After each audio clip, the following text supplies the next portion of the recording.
why impose some of the deepest cuts we've seen so far at the agency responsible for raising revenue for the federal government? Well, I think our objective is to make sure that the employees that we pay are being productive and effective. And there are many, more than 100,000 people working to collect taxes, and not all of them are fully occupied. And the Treasury Secretary is studying the matter and feels like 3,500 is a small number, and probably can get bigger, especially as we improve the IT at the IRS. And so I think that it's absolutely something that is on the table for good reasons. And the point is that don't just talk about the IRS, talk about all of government.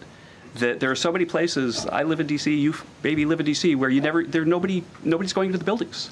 People aren't commuting because nobody's doing their job. We look back and we see that there are all these people doing 2 jobs while they're getting a government payroll on the payroll. So the point is we're fixing that, and the IRS is a small part of that picture. So you're saying that everybody who's being let go was doing a bad job?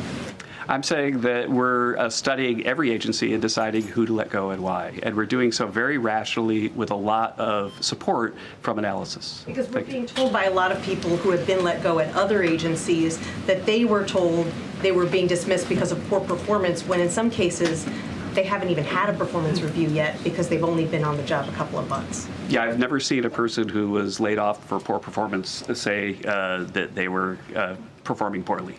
Okay. Carolyn? Good point. Sure, Caitlin. I have a question. I'll start with you, Kevin Hassett. Thank you for being here. And then I've got a question for Mr. Waltz. On these potential checks that you might send out from DOGE, is there a concern as you're thinking through this that they could be inflationary? Oh, absolutely not, because imagine if we don't spend government money and we give it back to people, then if they spend it all, then you're even.